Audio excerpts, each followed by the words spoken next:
what if the secret to raising like a world-class genius is to just stop trying so hard? Yeah, it's kind of a wild thought, right? It really is. Because, there is this very specific kind of exhaustion that I think a lot of you listening right now just know intimately. It's that feeling when you're sitting in your car, Oh. right? Your engine's idling, and you're just waiting for your kid to finish advanced math tutoring Oh, absolutely. just so you can immediately shuttle them over to competitive soccer practice. And you're looking at the calendar on your phone, and it's just a solid wall of color blocks. I mean, we are caught in this quiet crisis unfolding inside modern homes. We really are. Parents, kids, teachers, we're all just trapped in this cycle of overscheduling and high-stakes testing and just this relentless pursuit of hyper-specialized excellence. And the tragic irony of building this educational culture around chronic stress and rote memorization is that it actually disconnects children from their innate creative rhythms. We've basically constructed a system where achievement is fundamentally tied to anxiety. And that systemic fatigue is, well, it's draining the intellectual vitality out of the next generation before they even reach adulthood. Which is terrifying. Yeah. I mean, as parents, you're left lying awake at night, questioning yourself, wondering if, these endless sacrifices, the money, the time. Just sheer stress of it all. Exactly. Right. If all of that is actually enough to secure your child's future. But for today's deep dive, we're going to explore a radical, pressure-free alternative.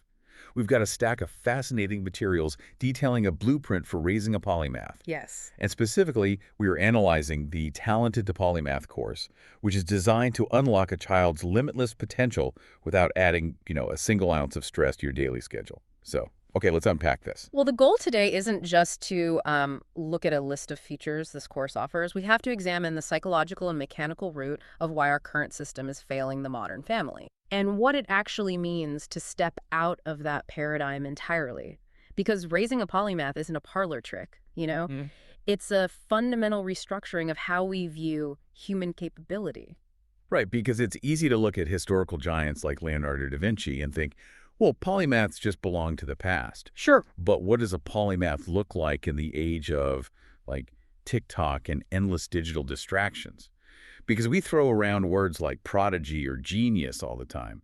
But our sources indicate that a polymath is structurally different. Completely different. The word itself is derived from Greek, meaning having learned much.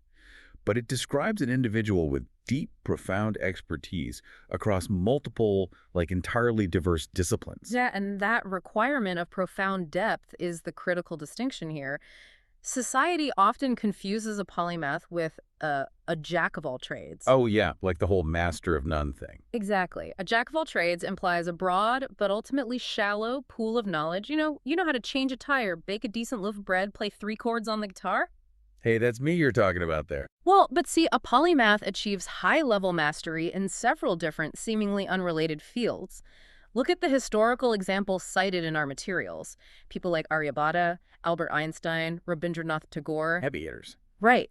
These weren't people who just dabbled on the weekends. They revolutionized multiple spheres of human thought because they could see the underlying architecture connecting, say, math, philosophy, art, and physics. It's the difference between being a Swiss Army knife, having lots of little tools that are convenient but just okay at their jobs, versus being a master craftsman who has an entire workshop of heavy-duty, highly specialized equipment at their disposal. That's a great way to put it. You have the right powerful tool for any massive project, and you actually know how to use them all in tandem. And taking that master craftsman analogy a step further, what's fascinating here is how modern society actively confiscates those heavy-duty tools. Wait, really? How so? Well, modern education aggressively pushes hyperspecialization.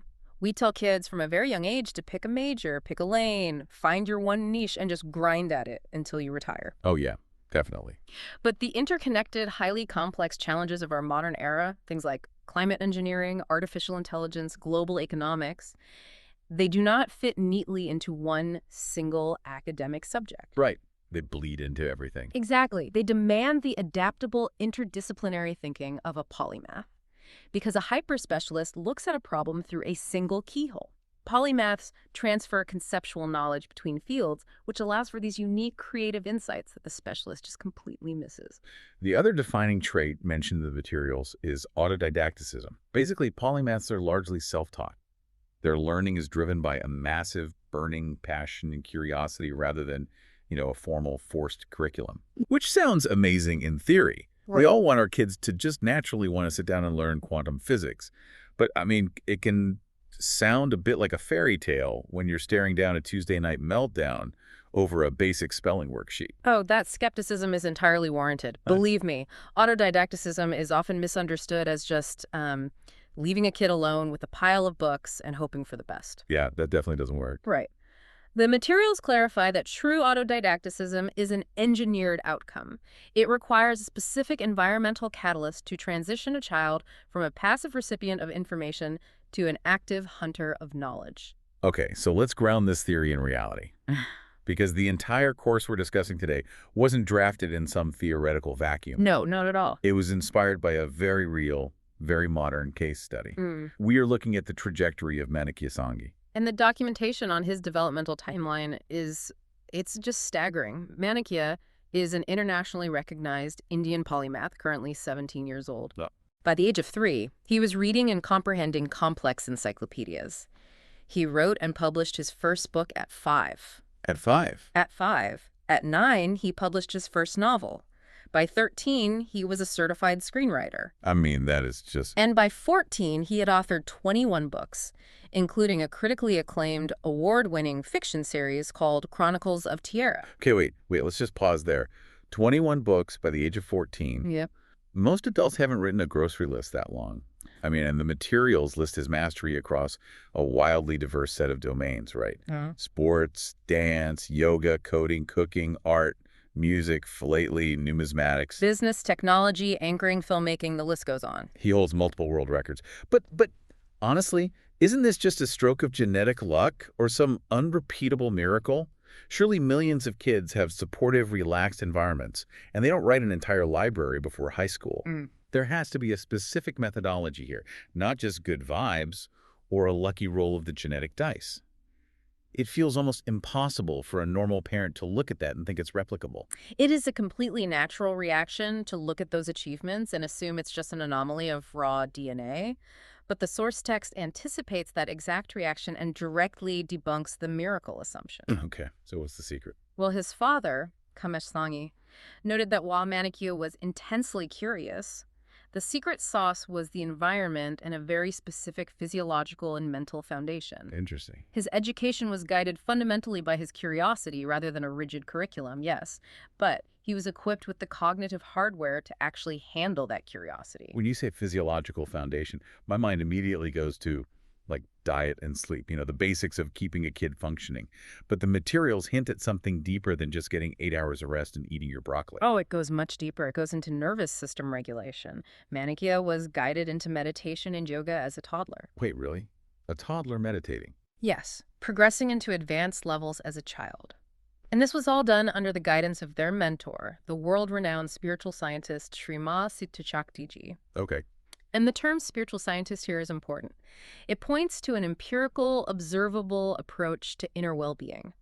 This wasn't just about making him relaxed. It literally cultivated a laser-sharp focus and an unbreakable internal calm. Wow. From a cognitive perspective, when a child's nervous system is constantly calm, their prefrontal cortex, which is the part of the brain responsible for complex learning and creative problem solving, is wide open. Yeah. They aren't burning cognitive energy on stress or anxiety. Which perfectly explains the most compelling aspect of Manikya's story, I think. The sources emphasize what he lacks just as much as what he has achieved. Yes, exactly. Because he lacks the burnout, the anxiety, and the social isolation that we so often see associated with child prodigies. Right. We see that all the time. He is a deeply happy, grounded young man who mingles comfortably with international speakers, farmers, artisans, and peers his own age. He isn't locked in a room somewhere, stressed out of his mind. So the success wasn't an accident, and it wasn't just genetics. It was methodically architected. And the architect of this incredible environment is his mother, Anjali Sanghi. Right. Analyzing her background is totally crucial to understanding the Talented to Polymath course. She has a 26-year journey as an educational innovator, but she didn't actually start in traditional education. Oh, really? No, she is an award-winning artist whose visual works blend beauty with cognitive development and a best-selling author.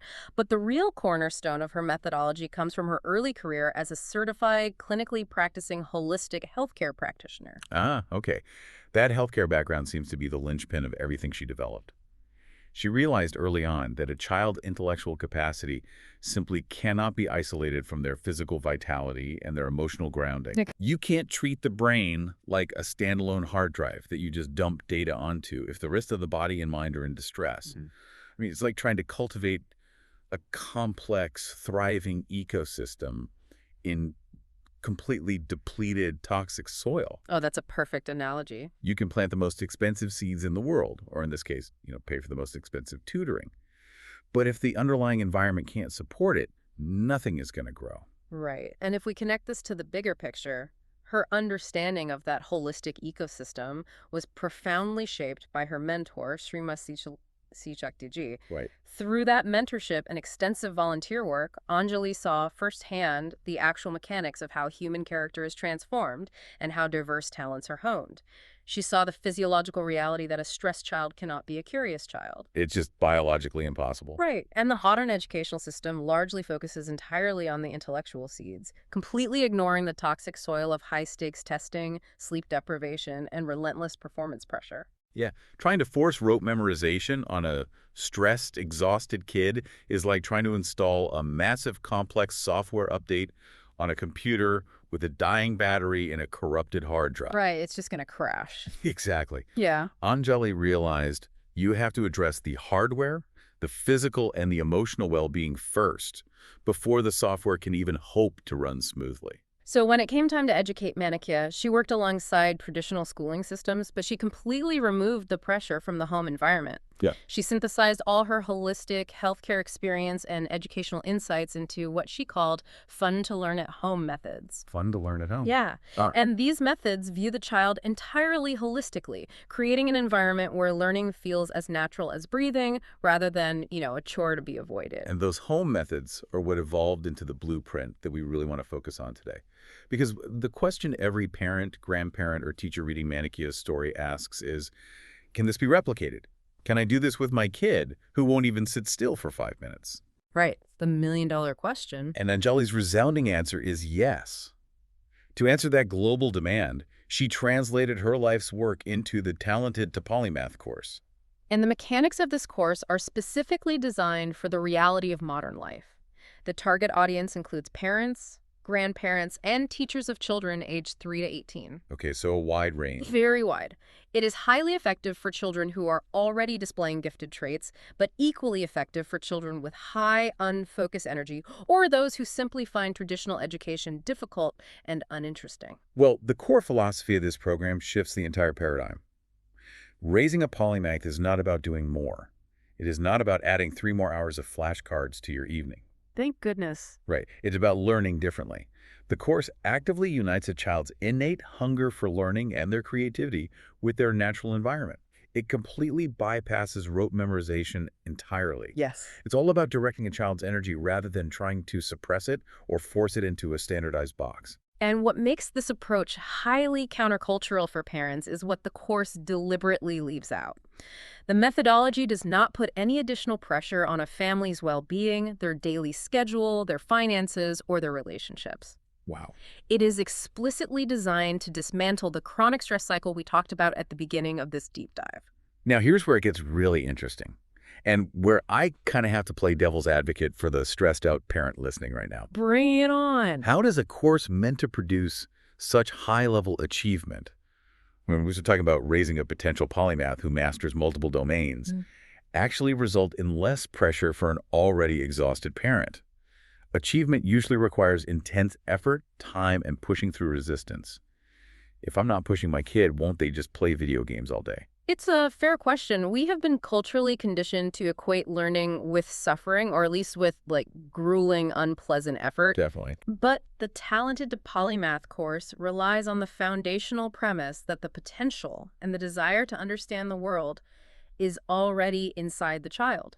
As a parent, you aren't tasked with forcefully pouring knowledge into an empty vessel. Right. You don't have to be the warden of their education. The course provides actionable, easy to apply mechanisms designed to utilize the child's natural environment. It transforms overwhelmed adults into confident parent educators. Mm. You basically stop fighting your child's natural energy and start utilizing it. It's the difference between trying to paddle upstream against a rushing river versus just building a water wheel to harness that same current. I love that. Right, the water's doing the work. You just set up the right structure to catch it. Like, if a kid is obsessed with the mechanics of a bicycle, you don't force them to memorize physics formulas from a textbook. You explore the gears and the momentum of the bike they are already riding in the driveway. You unite the learning with the environment. Exactly. And when a child is engaged in that kind of autodidactic learn learning driven by their own immediate curiosity and supported by a peaceful, emotionally grounded environment, the resistance just vanishes. It just disappears. It does. The psychological trigger for true autodidacticism is autonomy. When a child feels they are steering the ship, the homework meltdowns disappear. The need for constant hovering supervision evaporates. And that is how the pressure on the parent is relieved. You shift from being the enforcer of a rigid curriculum to being the facilitator of their natural exploration. You are providing the keys to unlock what is naturally trying to get out anyway. Man. So what does this all mean for you listening right now? We've looked at the quiet crisis in our homes. We've defined the deep interdisciplinary mastery of the polymath. We've marveled at Manika Sanghi's incredible journey. And we've unpacked Anjali Sanghi's blueprint for replicating that success. We covered a lot. We did. And if you are listening to this right now, whether you are a parent lying awake, worrying if you are doing enough, a grandparent wanting to leave a legacy of profound wisdom, or a teacher desperately trying to truly reach your students, you have to realize the agency you hold to change the narrative. Absolutely. The world is rapidly shifting. We no longer solely need hyper-specialists who are stressed, anxious, and single-minded in their knowledge. Especially with tech taking over. Right. Artificial intelligence can handle hyper-specialized data retrieval now. The future is going to demand adaptable, emotionally intelligent, multidisciplinary thinkers. People who can draw connections where others just see impenetrable walls. Yeah. And the blueprint to raise these individuals has been written. The results are undeniable for the families who have already used the Talented to Polymath methodology to step out of the overwhelming cycle of societal pressure. You don't have to keep staring at that color block calendar feeling like you're failing if your family isn't perpetually stressed out. You actually have the power to step into a life of conscious living, vibrant health, and limitless learning. The genius required to master coding, compose music, write novels, or just lead with empathy. It already exists within the walls of your own home. It's already there. It just needs the right environment to be unlocked. It does. And it leaves us with something quite profound to consider as we wrap up today. Let's hear it.